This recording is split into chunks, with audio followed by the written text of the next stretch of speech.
дар муассисаҳои тиббии қаламравии вилояти суғд бо мақсади пурзур намудани чораҳои зидди эпидемикӣ барои пешгирии интиқоли коронавирус ки дар як қатор кишварҳои олам ба қайд гирифта шудааст, баҳри иҷрои фармоиши вазорати тандурустии кишвар аз 23 январи соли ҷорӣ як қатор корҳо ба сомон расонида шудааст. имрӯз дар ҳудуди вилоят хоса дар беморхонаҳои касалиҳои сирояткунанда истоди доим амалкунанда ташкил ёфта, инчунин дар нуқтаҳои санитарию карантинӣ мутахассисони эпидемиолог ва сироятшинос омода буда фаъолият менамоянд. айни замон дар шӯъбаи сироятӣ ва беморхонаи сироятии вилоят 114 нафар барои назорат он шахсоне ки аз давлатҳои Хитой, Кореяи Ҷанубӣ, Италия, Эрон ба вилоят омада истоданд, онҳоро барои назорат ба 14 рӯзи карантинӣ барои назорат бистарӣ карда мешавад. Бо мақсади пешгирии интиқоли коронавирус ба ҳудуди вилоят ҳамин чорабиниҳои санитарии зидди эпидемия гузаронида шудааст.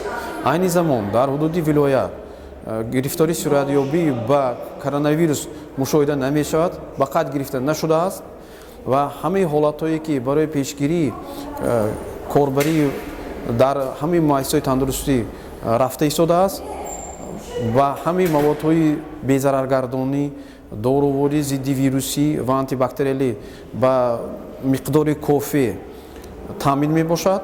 дар беморхонаи касалиҳои сирояткунандаи шаҳри Хуҷанд низ ҳуҷраҳои махсус омода ва муҷаҳҳаз карда шуда мутахассисон бо лавозимоти зарурӣ таъмин карда шуданд. тибқи иттилои масъулин токунун дар беморхона 197 нафар шаҳрвандоне ки аз кишварҳои хориҷ омадаанд бистарӣ карда шуда, аз ин шумора 102 нафари онҳо баъди пасисар намудани муҳлати карантинӣ рухсат дода шуданд.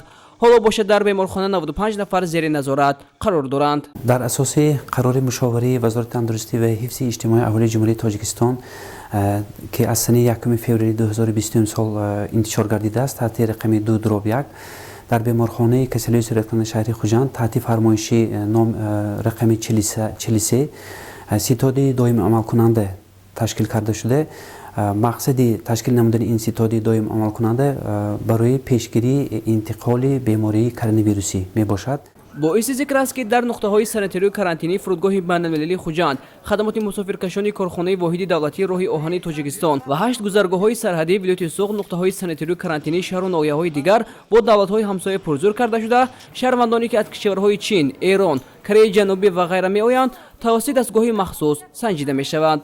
мутахассисони соҳа тавсия медиҳанд ки аҳолӣ бояд барои пешгирӣ аз гашту гузори зиёд дар ҷойҳои ҷамъиятӣ худдорӣ намуда, талаботҳои гигиенаро ҷиддан риоя намоянд. ман ҳамчун мутахассис соҳа пешниҳод медиҳам ки албатта барои пешгирии ин беморӣ одамон баҳудаву беҳуда ба кӯчаҳо набароянд, аз баромадан ба корҳои ба ҷойҳои оммавӣ худдорӣ намоянд, реҷаи ниқобиро қатъиян риоя намоянд ва гигиени шахсиро ба пуррагӣ риоя намоянд. тибқи иттилои масъулин дар нуқтаҳои тиббии вилояти суғд корҳои пешгирикунанда дар сатҳи зарури роҳандозӣ карда шуда, маводҳои безараргардонӣ, либосҳои махсус, дорувориҳо ва дигар маҳсулоти лозимӣ ба андозаи зарурӣ захира карда шудааст. бояд қайд намуд ки тибқи маълумотҳо токунун дар кишвари мо ягон ҳолати гирифторшавӣ ба коронавирус ба қайд гирифта нашудааст.